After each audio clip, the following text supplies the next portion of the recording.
Bonjour à tous et merci d'être venus.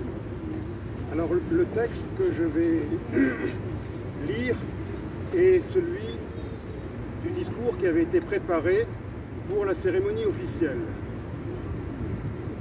Naturellement, du fait que l'autorisation n'a pas été donnée par la préfecture, ce texte n'est peut-être pas totalement approprié, mais je vais malgré tout le faire. Donc, je voulais m'adresser à monsieur le préfet de Haute-Corse, je voulais m'adresser à monsieur le président du conseil exécutif de Corse, Gilles Simeoni, à monsieur le président de l'Assemblée de Corse, Jean-Guy Talamoni, à monsieur le maire de Bastia, Pierre Savelli, monsieur le député, Michel Castellano, monsieur le sénateur, Paul Toussaint Parige. Ce 24 avril 2021 est le jour de la commémoration du génocide des Arméniens, car c'est un 24 avril, en 1915, que plusieurs centaines des plus importantes personnalités arméniennes de l'Empire ottoman furent raflées avant d'être sommairement exécutées à Constantinople. Ce tragique événement fut le signal du déclenchement d'un épouvantable déchaînement de violence aveugle dans tout l'Empire, avec le massacre, 3 mois durant, de plus de 800 000 Arméniens, et qui, au terme de ce qui est considéré comme le premier génocide du XXe siècle, aura abouti à l'extermination de 1 500 000 victimes innocentes.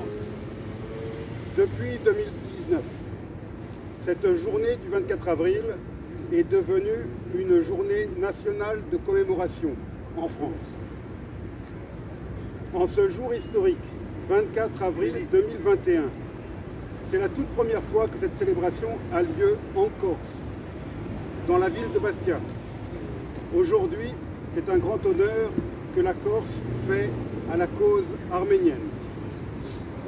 Au nom de tous les Arméniens d'Arménie, de la diaspora, des Arméniens de France et de Corse, que toutes les personnes qui participent à cet événement en soient particulièrement remerciées.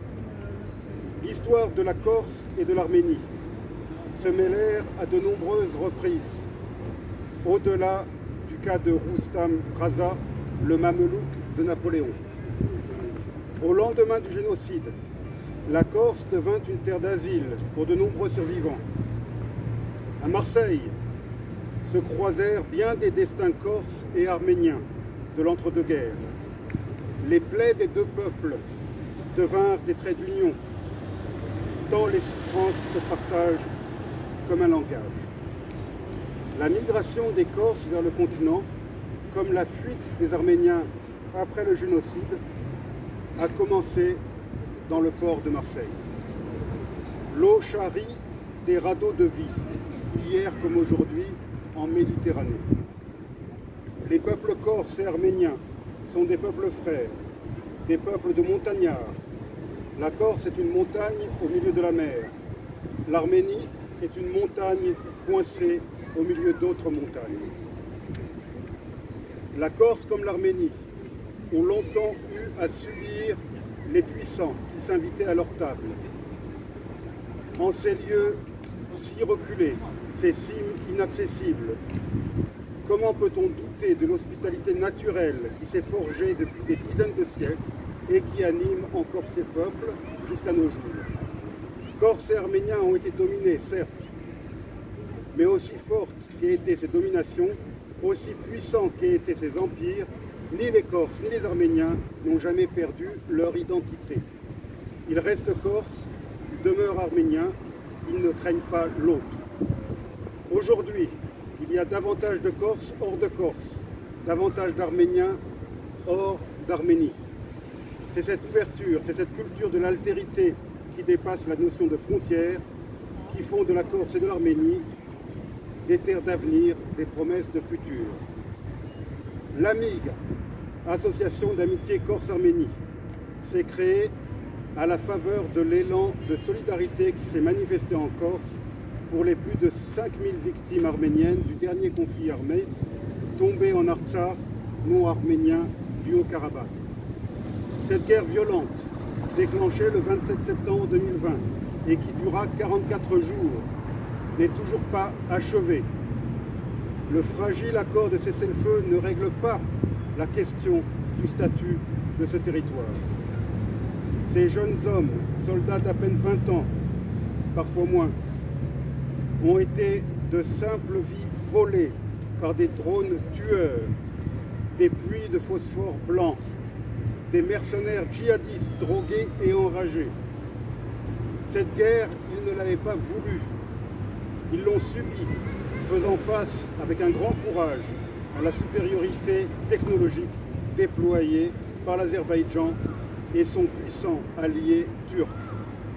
Ils ont rejoint l'immense cortège des victimes du génocide, du 1,5 million d'innocents qui, en 1915, perdirent la vie parce qu'ils étaient arméniens.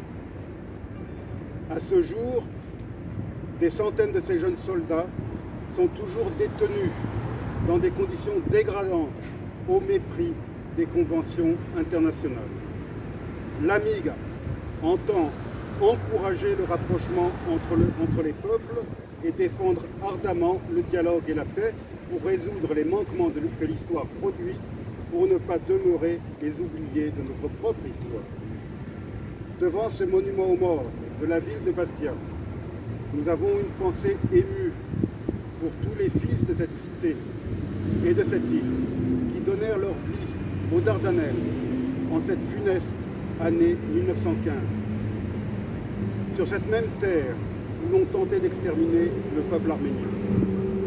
Aujourd'hui, devant cette mère corse, devant cette veuve toujours debout, devant cet orphelin universel symbole de toutes les guerres, de tous les génocides, nous confions notre douleur, même si nous ne pouvons pas y déposer la gerbe commémorative qui était prévue, puisque la manifestation n'a pas été autorisée, et nous devions la déposer au nom de l'amitié entre la Corse et l'Arménie.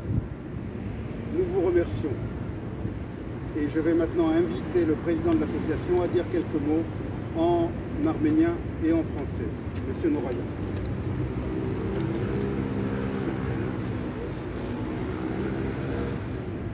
Je vais être bref, parce que le vice-président a bien pris la parole.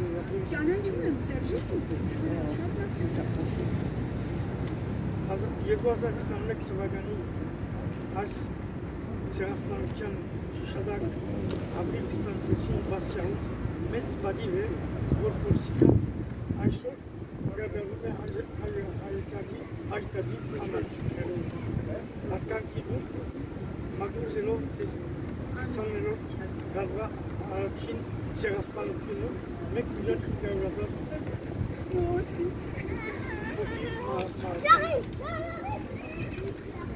Հայաստան ուստի Ֆրանսիայի և Կորսիկայի հայերի անունները հատկապես շնորհակալություն հայտնում են բոլոր նրանց, որտեղ ներդրում են կատարում այս միջոցառումը։ Donc le 24 avril 2021 à Bastia, c'était une grande honneur que la Corse fait à la communauté arménienne, à la cause arménienne aujourd'hui, en rendant hommage aux 2 500 000 victimes du premier génocide du XXe siècle. Au nom de tous les Arméniens d'Arménie, de la diaspora, des Arméniens de France et de Corse, que tous ceux qui contribuent à cet événement en soient particulièrement remerciés.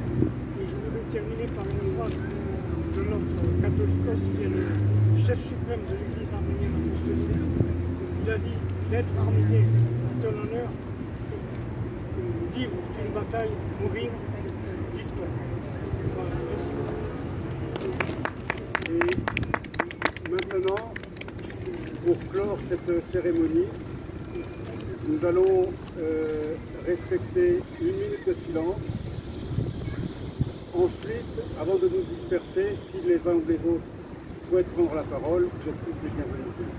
Nous allons d'abord respecter 1 minute de silence en nous tournant devant votre monde.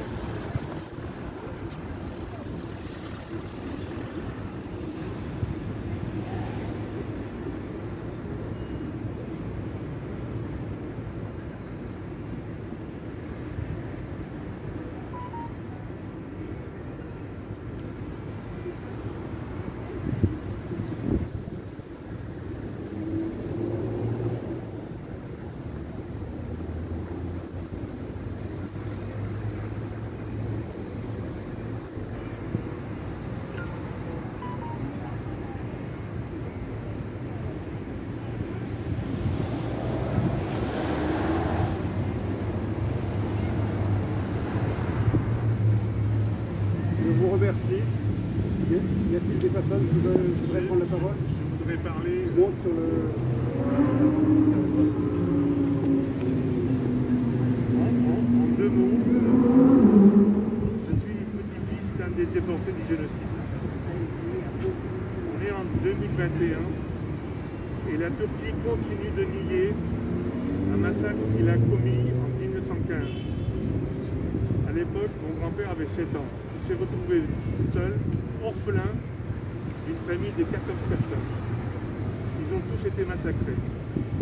Donc, comment, au jour d'aujourd'hui, les Européens qui continuent de travailler avec la Turquie pour le faire admettre la Turquie dans l'Europe. La Turquie ne mérite qu'une chose, d'être repoussée, de demander, de reconnaître une fois pour toutes ce que c'est que le génocide et réparer nos aïeux qui ont été massacrés sur nos terrains. Donc voilà, merci. Bravo. Est-ce que quelqu'un d'autre veut parler? Eh bien, donc nous allons... Non? Madame veut parler? Merci beaucoup pour votre présence et je dis à l'année prochaine. Voilà. Merci. Ouais, au revoir. Ça va alors? Tu veux arrêter le... Madame, je veux pas arrêter le téléphone. Comme ma femme.